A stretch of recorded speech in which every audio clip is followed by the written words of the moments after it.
अब यीशु मसीह को महिमा मिले। विवेचनात्मक बाइबल अध्ययन में भाग 2 अवलोकन, तो उसका परिचय का भाग 2 अवलोकन। इसमें हम कुछ ऐसी चीजें देखेंगे जो हमारे बाइबल स्टडी में बहुत मददगार स्थापित हो जाए। राइट, पहला नंबर देखिए, पाठ के ऐतिहासिक या सामाजिक संदर्भ का अवलोकन करना। दो बातें हैं, ऐतिहासिक, सामाजिक। ऐतिहासिक आप देखेंगे, आपको सीधा सीधा मालूम है हमारा देश का, हमारा संस्कृति का, या हमारा हमारा हमारे साथ लेन देन करने के लिए कुछ भी नहीं। राइट, पुराना नियम पूरा पूरा अगर आप पढ़ेंगे, इस्राएल का ऐतिहासिक संदर्भ वहां पे दिखता है। समाज को देखेंगे, इस्राएल और अन्य समाज का संदर्भ वहां पे दिखते हैं। जैसे मैंने इससे पहले वाले सेशन में बोला, अवलोकन में हम ज्यादा से ज्यादा जानकारियां इकट्ठा करते हैं और उसके बाद हम उसे व्याख्यान करते हैं। व्याख्यान करने के बाद हमारे जीवन में लागू करने के लिए कौन कौन सी चीजें हैं, उसे चुनकर हम अपने जीवन में लागू करते हैं। उस बात में हम लोगों के लिए, आत्मिक जीवन के लिए वो लाभदायक होता है। ठीक है, यहाँ पे देखिए, उसके लिए संसाधन जो है बाइबल, यानी कि स्टडी बाइबल, अध्ययन वाला बाइबल, बाइबल शब्दकोश, इंग्लिश में कहते हैं बाइबल डिक्शनरी, बाइबल सर्वेक्षण या बाइबल सर्वे का जो बुक्स हैं, और बाइबल टिप्पणियां, उसको बोलते हैं कमेंट्रीज। ये आपको जब मिलेगा, आप थोड़ा पैसा खर्च करने पर भी इन चीजों को ला करके रखना अच्छा है। आजकल स्टडी बाइबल या अध्ययन वाला बाइबल हिंदी में भी मिलते ही मैंने देखा है। साधारण बाइबल आप पढ़ने से ज्यादा कुछ आपको समझ में नहीं आता हो तो आप एक स्टडी बाइबल या अध्ययन वाला बाइबल खरीदें। आजकल मैंने देखा है, कुछ खरीद के रखें और एक एक पुस्तक से पहले उसका ऐतिहासिक, सामाजिक संदर्भ और उसका पृष्ठभूमि और कई सारे डिटेल्स वहां पे दी गई हैं, जिसे आप इस्तेमाल कर सकते हैं। ठीक है, सबसे पहले अवलोकन में ऐतिहासिक, सामाजिक संदर्भ का अवलोकन करना। एक छोटा सा उदाहरण अगर मैं आपको बताऊंगा, आदि शताब्दी की कलीसिया का ऐतिहासिक सामाजिक संदर्भ। इतिहास कौन सा है? चर्च की शुरुआत, यीशु मसीह ने डिक्लेयर किया, मैं अपना कलीसिया बनाऊंगा और अधोलोक फाटक उस पर प्रबल ना होगा। पिंतेकुस्त के दिन में जो त्योहार मनाने आए हुए थे, 20 से ज्यादा देश के लोग जो यरूशलेम में जमा हुए थे, उनके बीच में पतरस पवित्र आत्मा से भरे हुए योएल नबी के पुस्तक 2 अध्याय 28वें आयत से निकाल करके प्रचार किया। 3000 लोग प्रभु को ग्रहण किए। देखिए, कलीसिया का शुरुआत वहां से होती है। वो कलीसिया जो है एक ग्लोबल कलीसिया, विश्वव्यापी कलीसिया, सिर्फ यरूशलेम का निवासी नहीं थे, वहां पे 20 से अधिक देश के लोग वहां पे मौजूद थे। का ये मतलब कई हजार लोगों ने सुसमाचार सुन करके यरूशलेम में नहीं रहे, अलग अलग देशों में अपने या फिर अपने अपने इलाके में सुसमाचार को ले गए। ऐतिहासिक संदर्भ को देखिए। राइट, और वहां से उसके बाद वो कलीसिया बढ़ने लगा। 4 अध्याय में आप देखते हैं, यरूशलेम के ही अंदर ही 5000 से अधिक विश्वासी लोग हो गए हैं। और उसके बाद आप देखिए, फिर अंताकिया में कलीसिया दिख रहा है, रोम में कलीसिया दिख रहा है, फिर अंताकिया से पौलुस, बरनबास, सीलास और यानी कि अलग अलग मिशनरी यात्रा में जाकर के अलग अलग स्थान में कलीसिया स्थापना करते हुए भी आप देख रहे हैं। ये कलीसिया का ऐतिहासिक संदर्भ। राइट, और इसके अंदर कई सारे समस्या आए, जैसा प्रेरितों के काम 15वें अध्याय पहले आयत के अनुसार कुछ यहूदिया के भाई लोग आकर के ये सिखाने लगे कि जब तक तो मूसा के वाचा को पालन ना करोगे, खतना ना करोगे, तुम्हारा उद्धार नहीं हो सकता है। ना कि वो कलीसिया के ऐतिहासिक संदर्भ के अंदर आता है, राइट। और उसके बाद सामाजिक संदर्भ देखिए, उसी कलीसिया के, आदि कलीसिया के अंदर पहला विश्वासी हमेशा यहूदी ही रहा, यहूदी समाज।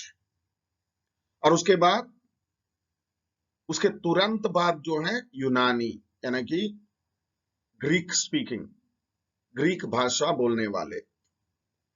छठवें अध्याय में आकर के आप देखते हैं कि वहां के समाज के अंदर थोड़ा सा प्रॉब्लम हो रहा है कि ये यूनानी स्त्रियां ये बोलने लगी, हमारा खाने पीने के बंटवारे में थोड़ा सा पक्षपात हो रही है, राइट। यानी कि देखिए वहां पे दो समाज, यहूदी समाज और यूनानी समाज। और उसके बाद पौलुस की मिशनरी यात्रा में यूनानियों को भी छोड़ करके आ गए। गलातिया, इफिसुस, कुलुस्से, थिस्सलुनीके, कुरिन्थ, रोम, ऐसी अलग अलग जगह में। ये जगह इसलिए मैंने बोला, यहाँ पे भी यहूदियों से शुरू हुआ, यूनानी लोग जुड़े और उसके बाद अन्य जाति के लोग भी जुड़ करके आए हैं। और अगर आप रोम नगर की कलीसिया का संदर्भ को देखेंगे, सामाजिक संदर्भ को देखेंगे, रोम नगर की कलीसिया के लिए पौलुस बोलते हैं, यहूदियों के ऊपर ज्यादा गलत भावना मत रखो, क्योंकि यहूदियों लोगों ने यीशु मसीह को तिरस्कार करने की वजह से तुम्हें ये मौका मिला है। यहूदियों के लिए और मौका परमेश्वर रखा है। इसका ये मतलब है समाज, अलग अलग समाज का बात वहां पे आता है। इसलिए न, ये मैंने एक सिर्फ चर्च की बात बोला। वैसे ही कोई भी बात, अगर आप एक बुक पढ़ रहे हैं या बाइबल का एक पुस्तक पढ़ रहे हैं, एक अध्याय पढ़ रहे हैं या एक परिच्छेद भी पढ़ रहे हैं, उसके पीछे आपको ये दोनों देखना जरूरी है, उसका ऐतिहासिक संदर्भ क्या है। और एक उदाहरण मैं बताता हूं, ऐतिहासिक संदर्भ। दानियल भविष्यवाणी कर रहा है, ऐतिहासिक संदर्भ क्या है? दानियल के ऐतिहासिक संदर्भ बड़ा बड़ा क्या बोलना चाहिए, बड़ा तकलीफदार है ना, कि बाबिलोन का राजा नबूकदनेस्सर यरूशलेम में आया, यरूशलेम को बर्बाद करके तमाम यहूदी जवानों को पकड़ करके गुलाम बना करके लेकर के गया, राइट। वहां पे और लोग 70 साल तक रहे, और उसके बाद वो लोग वापस आने के लिए मन नहीं बना रहे हैं। तब उन्होंने प्रार्थना किया और परमेश्वर ने प्रकाशन दिया। ऐतिहासिक संदर्भ, राइट। कोई भी पुस्तक है, उसके पीछे एक ऐतिहासिक संदर्भ है। अब नए नियम के अंदर आ जाए, मत्ती के सुसमाचार, कौन सा ऐतिहासिक संदर्भ है? देखिए, पुराना नियम के समाप्ति मलाकी की पुस्तक, 400, मलाकी की पुस्तक के बाद 400 वर्ष परमेश्वर ने किसी से बात नहीं किया। यहूदी लोग बड़ा अपेक्षा करके बैठे हैं, मसीहा आएगा और हमारे दुख दर्द को दूर करेगा, रोम सम्राटों के हाथ से हमें बचाएगा, हमारे ऊपर मसीहा राज्य करेगा और हमें स्वतंत्र करेगा, तमाम यहूदियों को इकट्ठा करेगा बोल करके वे लोग लंबे समय से वे इंतजार करके बैठे हैं। लेकिन जब मसीहा आया, मसीहा के प्रोग्राम को वो नहीं समझ पाए, मसीह ने क्या क्या शिक्षा दिया वो नहीं समझ पाए। और मत्ती भी उनको प्रकट करता है कि ये यहूदियों का राजा है, राइट। यहूदियों का राजा है, यहूदियों का राजा तुम्हारे लिए आया है। हमने पिछले हफ्ता क्यों क्या मनाए कि पाम संडे मनाए, पाम संडे यानी कि खजूर वाला इतवार। वो क्या है?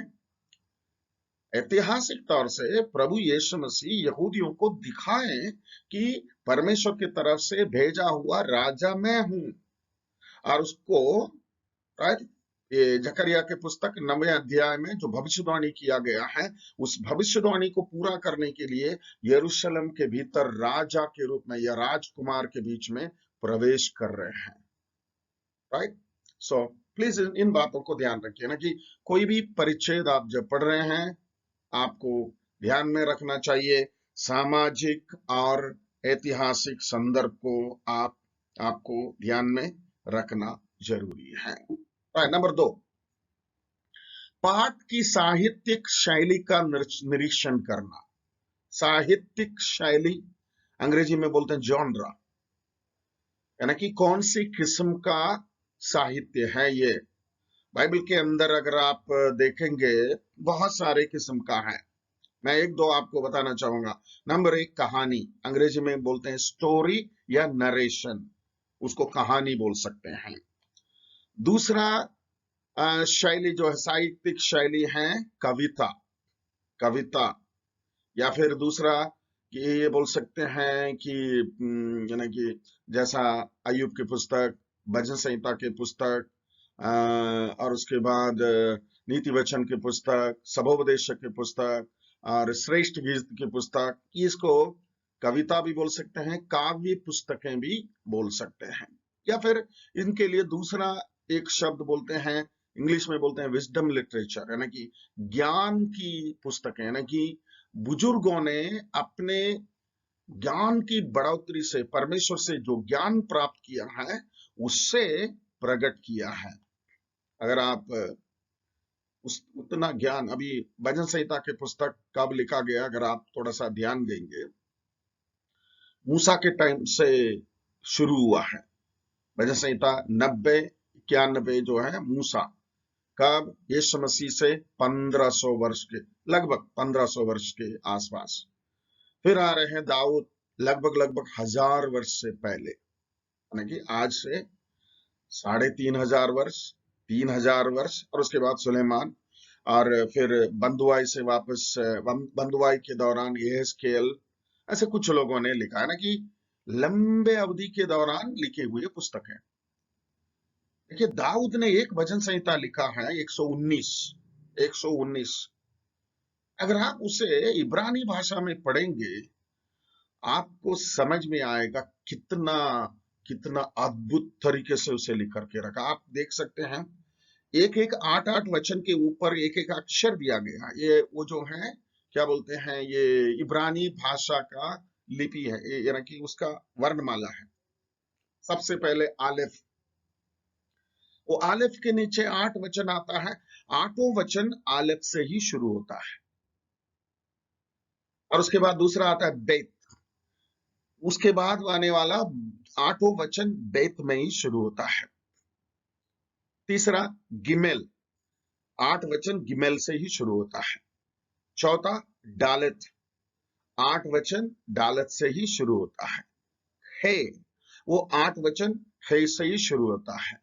वाव, वो 8 वचन जो है वाव से शुरू होता है। लास्ट में आप देखेंगे ताव, वो ताव भी यानी कि पूरा 8-8 वचन जो है, जो अक्षर ऊपर डाला गया है उसी में ही शुरू होती है।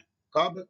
दाऊद के टाइम, 3000 वर्ष से पहले उनके दिमाग को परमेश्वर ऐसा आशीषित किया है, आज के कवि भी ताजुब मान करके बैठते हैं ना। इंग्लिश लिटरेचर वर्ल्ड में ये माना जाता है Bible is the best form of literature, यानी कि साहित्यिक दुनिया में बाइबल नंबर 1 साहित्य है।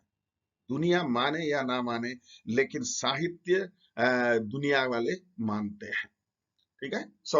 मैंने 2 बताया, कहानी या नरेशन बोला, और उसके बाद कविता या काव्य पुस्तक है, वो दूसरा शैली है। तीसरा जो है ज्ञान वाला, यानी कि क्या बोलना चाहिए, विजडम को प्रकट किया है। वो सुलेमान ने प्रकट किया है, आगूर ने प्रकट किया है, लेमुएल ने प्रकट किया है, और दाऊद ने प्रकट किया है, मूसा ने प्रकट किया है। कई सारे चीजें जो हैं परमेश्वर का ज्ञान प्राप्त व्यक्तियों ने हम लोगों के लिए ज्ञान की बातें प्रकट किया है। और उसके बाद भविष्यवाणी की पुस्तक सभी को मालूम है, राइट। भविष्यवाणी कहां से शुरू हुई है?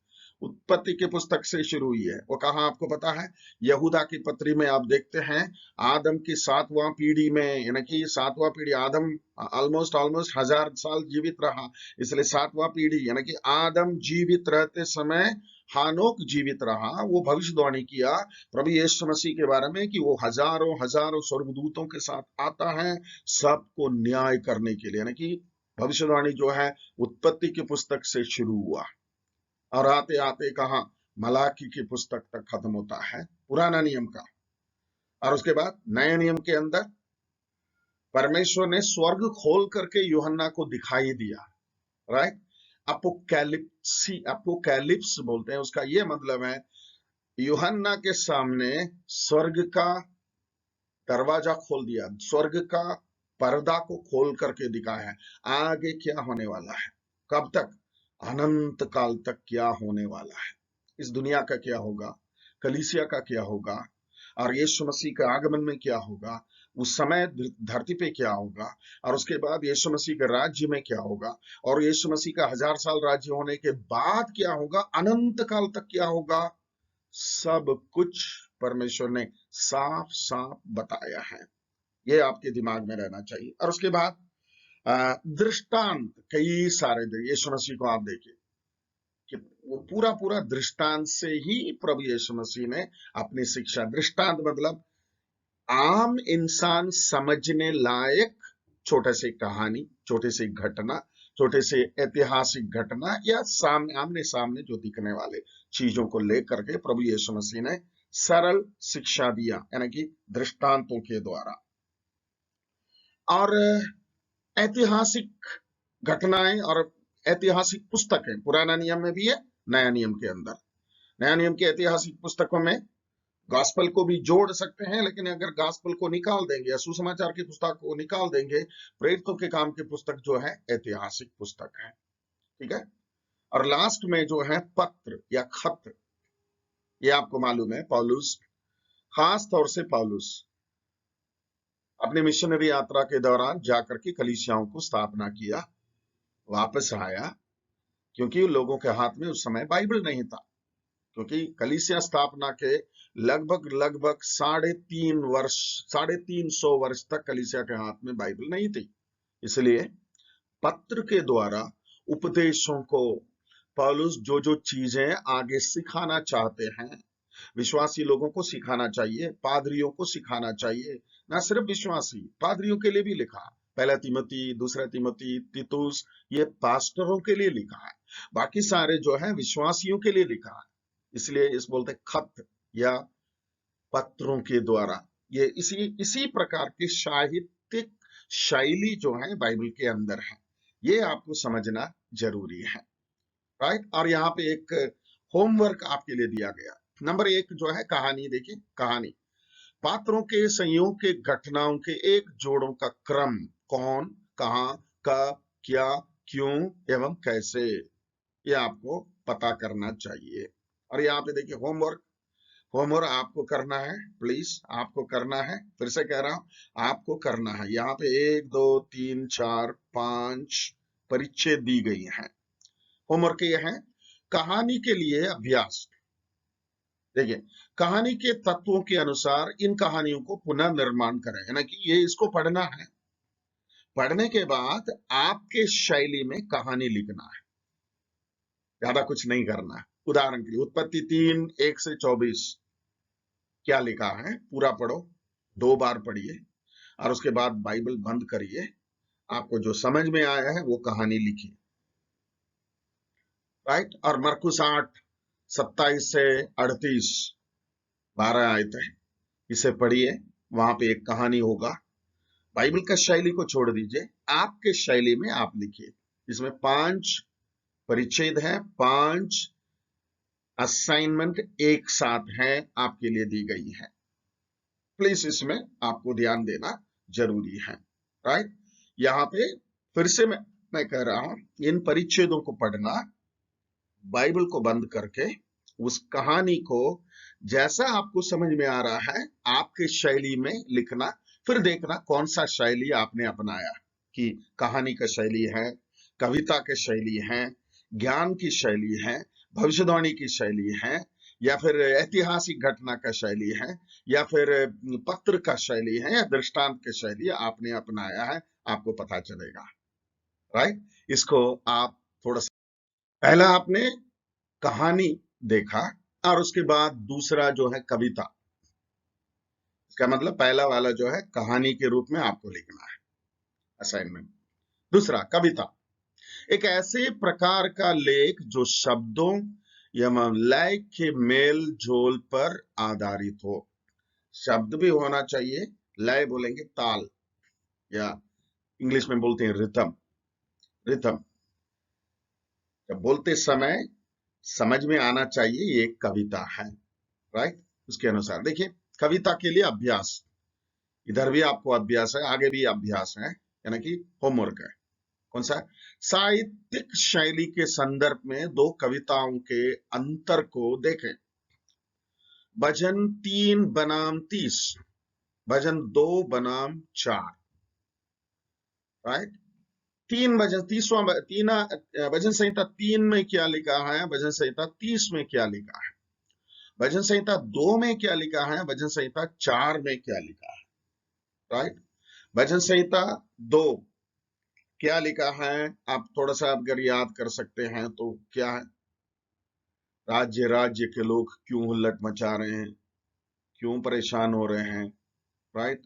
और परमेश्वर के खिलाफ, परमेश्वर के पुत्र के खिलाफ ये सब करते जा रहे हैं। लेकिन क्या करना, लास्ट में लिखा है पुत्र को चुमो, यानी कि पुत्र को मत छोड़ो, छोड़ने से तुम्हारा लाइफ का नुकसान होगा। और भजन संहिता 4 में मैं आपके लिए एक दो वचन पढ़ करके सुनाना चाहूंगा। भजन संहिता 4 में क्या लिखा है, यहाँ पे देखिए। हे मेरे धर्म पे परमेश्वर, जब मैं पुकारूं तब तू मुझे उत्तर दे, जब मैं सकेती में पड़ा तब तूने मुझे विस्तार दिया। मुझ पर अनुग्रह कर और मेरी प्रार्थना सुन ले। हे मनुष्य के पुत्रों, कब तक मेरी महिमा के बदले अनादर होता रहेगा?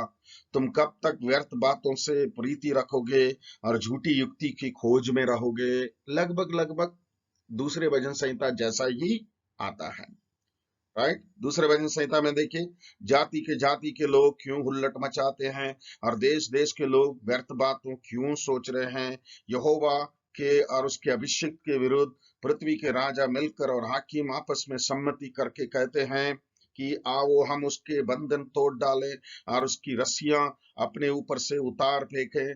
वह जो स्वर्ग में विराजमान है हंसेगा, प्रभु उनको टट्टों में उड़ाएगा, राइट।